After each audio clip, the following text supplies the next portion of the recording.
Hey everybody, it's Plus 4 Initiative Bonus here, giving you another video, another update on what my players were actually doing and what happened in our campaign. This is more of like a little campaign update. So the first game was our game that we had was actually the first one in the campaign. So we had a gnome artificer, we had a halfling paladin, we had an elven archer, ranger, which she was a hunter. We had a human rogue who was an arcane trickster, because we started at level 3, and we had a human fighter, rune knight, and we have another player who is playing. He wanted to play in D&D 3.5. There was a character class in one of the splat books. It was called the Archivist, and he loves the class. And we looked at it, and then we started doing some roaming around online to try to find something kind of suitable for him. And we found somebody actually converted the 3.5 Archivist into 5th edition. And it wasn't overly powerful, things like that. Basically, its big gimmick is that it uses one of its knowledge points, which is its like in-game like mechanic, in-game fuel, if you will, to do its abilities. And they can know the weaknesses of a monster, or the resistances of a monster, or key features of a monster, stuff like that. And there's like 7 or 8 different monster types that they can like pull from. So I mean, they get history on monsters. Are very role play heavy class, and I really like it. I'll post a link in the doobly-doo down below how to actually actually has the class, and check it out. It's great. Anyway, so the premise of this first game is all the members of the group are a part of an adventuring guild called the Twin Hammer Adventuring Guild, led by brothers. One's dwarf, one's a human. They're brothers. So there's a big backstory when it comes out. I'll get into that one into another video. But they get this mission from this place called the Worm Archive, which is in the Kingdom they're in. They're the biggest library. Their whole deal is they preserve knowledge, stuff like that. Well, the player who's playing the Artificer is a member of this order also. He's not a bit high-ranking member, but he is a member, and he's in the town, which is called Gloomhaven. Hollow. I don't know why I said Gloomhaven. I don't know what the heck, where did that come from? It was called Hollow Bay. I'm sorry. And he's there setting up the library in the town. So that's why he's actually there. So he gets this information. He brings it to the guild that the Worm Archive is looking for a manuscript of the ancient warrior, the warrior of all warriors, the hero that saved the world 1,000 years ago, or 800 years ago, sorry. And they get some information. They do a little bit of spiel, and they find out they need to go to this place called the Tomb of the Furious Warrior. Now, the Tomb of the Furious Warrior is located basically on the other side of the kingdom, which takes them about 4 to 5 days to get there. So they get there. They get to and it's basically just a dungeon crawl. And this is a dungeon that has no monsters in it. There's no roaming monsters in this dungeon. Okay? Because the premise of this dungeon is, because it's called the Tomb of the Furious Warrior. The reason, the premise is that the premise is that only the strong will proceed forward. Only the most powerful can meet their destiny, things like that. There's no monsters in here. There's no active monsters. They are monsters, but you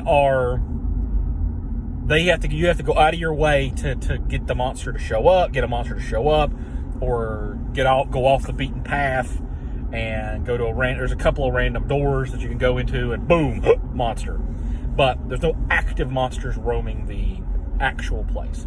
Now, the first thing they do once they get to the mountain, the cave entrance is shadowed by illusion, and there is a DC 12 nature check to find where the most logical place for a cave entrance would be, and then there is a DC 12 perception check to find the actual entrance, because it's covered with combination of shrubbery and illusion magic. So it's 12, so it's not hard to get into, but the average peasant isn't going to just fall into it. But once they get in, they travel literally 45 minutes to an hour in this cave. It's dark. There's no monsters here. That's the whole thing. And it winds and turns like this right here. It doesn't go up or down. It just winds. And one of the players did figure that out. He's like, wait a minute. We've not went down. We physically not, there's no slope that's going down or anything like that. And he's like, no. So basically they're going through the mountain, not under the mountain. So eventually they actually get to a staircase. They find a staircase. Very easy to find. It's right there. They go down the spiral staircase. When we get out in the spiral staircase, there's a small hallway that leads to this big open room. These big ornate stone doors. And on each side of the door is a statue of a warrior with a shield and a sword. It stands there. And anybody that is not a quote-unquote fighter style class, and what I deemed as fighter style classes were, of course, fighter, monk, paladin, and barbarian. They can approach the door with no issue whatsoever. Anybody else that is not those classes, the two statues clash their swords together and will not let you pass. You can't get within 10 feet of the actual door. So, once one of those classes it has to be the primary class. It can't be like a secondary class. It's whichever has the most levels, basically. Once they get to the door, there is a rune puzzle that they got to do. Once they do the rune puzzle, the runes light up, the warrior's eyes light up, the doors open, and the soldiers kind of put their swords away, and now everybody can go through the door. Once you go through the door, it goes down. You go down this staircase for 15 solid minutes. When you get down there, that is when you get into the first room of the dungeon. First room of the dungeon is very simple. It basically has just a pitfall trap at the door that exits into the next room. There's nothing in the room, just a pitfall trap. It's a 15-foot drop into spikes, DC 12 dexterity check to kind of jump out of the way. Super simple. So, in this dungeon, I won't go through everything in the dungeon. That'll be another video that I'll do. But in this dungeon, there is everything from lava traps, pitfall traps, statues shooting arrows at you while you're walking on lava. Like there's a room that's full of lava, and there's little rock steps you got to step on to get to the other side. And along the walls and at the end of the wall, there at the end of the hallway, there are statues with bows and arrows. And every round, they fire an arrow at you. And if you get hit, there is a DC 14 strength check. If you fail the strength check, the arrow actually physically knocks you into the lava. So, there's that. There's all kinds of like odd traps and things like that. But anyway, the big thing in this dungeon, and I'm a big purveyor of, I'll put my players through a lot of shit, and then at the end, I will give them a massive reward. I'll give them a good reward for everything that they've done. And I beat the hell out of the players through the whole dungeon. No monsters whatsoever. No roaming monsters. Let's put it that way. There's a trap that has an emblem on the ground. If they disrupt the emblem of any kind, it's a summoning circle. A bearded devil shows up and will attack the players. There is another one. There's a room that has a gelatinous cube that's up against the door. So as soon as they open the door, it looks fine, and they literally walk into the gelatinous cube. There's that one. There's a room that has these giant octopus tentacles coming out of the grates in the ground that attack the players. Easiest way to get a player to do stuff, put a chest or put a satchel that's just laying there. It's big. Looks like there may be something in it from your angle. So always dangle a little something out there for the players to actually go and check out. If they check it out, give them something good. No, don't get me wrong, make sure your trap is deadly, but give them something good. Give them potions, give them scrolls, give them whatever. Anyway, they get to the end of this dungeon. At the end of the dungeon, of course, they find the manuscripts that they were looking for. But one of the big things is I have been doing a lot of research on Vecna. And there is some old minor artifacts that are related to Vecna, like the fragments of Vecna. And that's things like the right eye of Vecna, the scalp of Vecna, the skin of Vecna, the molar of Vecna, the canines of Vecna. There's one for every finger on your hand of Vecna. And these artifacts, these fragments, are going to factor into an overall bigger plot. It's different than the hand and eye of Vecna, which is the left eye and the left hand. Most of these items go on the right side of the body. So this is the premise of my game, where they're trying to find these fragments.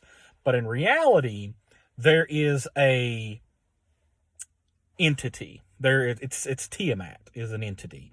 The prophecy was 800 years ago when the warrior defeated the grand evil, which was this guy who took on the avatar of Vecna. Basically, Vecna himself possessed this guy, and he become mega powerful.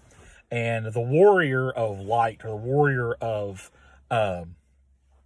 destiny, was actually a group of heroes, roughly 5 to 6 heroes, and they formed a circle. And that was their circle was the circle of the moon, and their weapon was the sword of the moon, which was this sword that the fighter, which was their leader, had. And basically they gave their essence to the sword so he could strike the avatar down and kill it.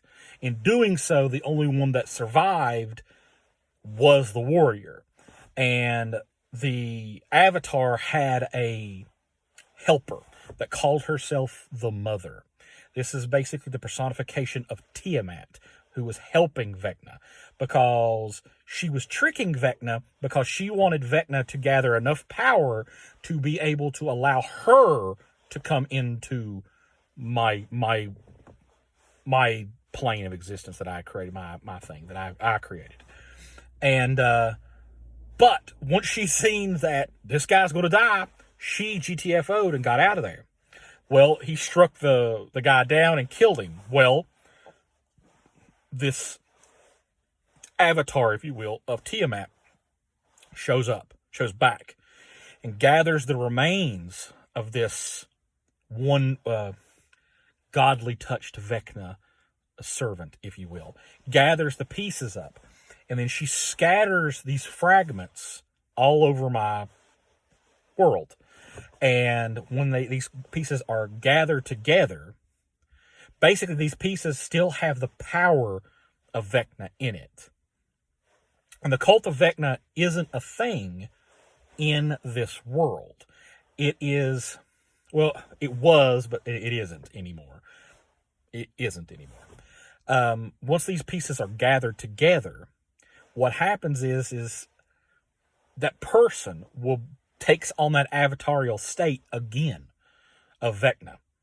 And when they cast their spell to bring their god into this realm, it's a portal to Avernus, which is the first layer of the abyss, which is where Tiamat lives, which is a bringing her into this reality. It is a breaking of the contract that she has with what's his name, the now on the 9th level, that binds her to Avernus. It breaks that contract. This spell does. And when it's broken, this portal gets opened and she can come through so she can rain destruction upon reality. And that's the premise of my game. The players haven't got to that point where they got all the pieces where they're like, oh my God, this is what's going to happen. We have to stop this. They haven't got to that. All they got is like little tidbits right now. But that's the premise of my game. So far, they found the right eye of Vecna, which is one of the minor artifacts. They found it, for some reason, one of my players is a member of the Thieves Guild. And the leader of the Thieves Guild, Old Blind Pete, wants the eye. He knows something about the eye, and he wants it. He doesn't want the left eye. That's the one that's dangerous. He wants the other one. And he knew where it was at. And my player that there's two players, the archivist and the rogue, that know about the eye. They found it. They have in the little treasure hoard that I gave them. It's there. They found it, and he tells the archivist that who wants it, and now they don't know what to do. That's where they're sitting. Like, well, do we give it to this guy? Like, what's going on? So that's where we're sitting right now in the game, and they didn't quite get to level 4 yet. Don't get me wrong. Once there wasn't much XP that was gained through combat, stuff like that. I usually give, if they do something like this and, gain, and they finish the adventure or whatever, I usually give a big XP dump. So I give them 1,000 XP for it to get to level 3,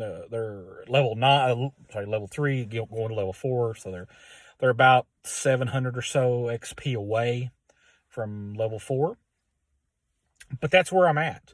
So tell me in the comments if you like my premise to my game. If you want to know more about the history of Pheromoon, which is the name of my reality, my plane of existence, my homebrew. And there's a reason why it's called Pheromoon, is because the circle of the moon, this ancient order that actually saved the world 800 years ago. And it makes sense once you start getting all these tid pieces all over the world. This is the 4th game that I've actually ran in this world. So yeah, let me know. Bye. My name's +4 Initiative. Like, share, comment, and do all of the standard stuff. Bye.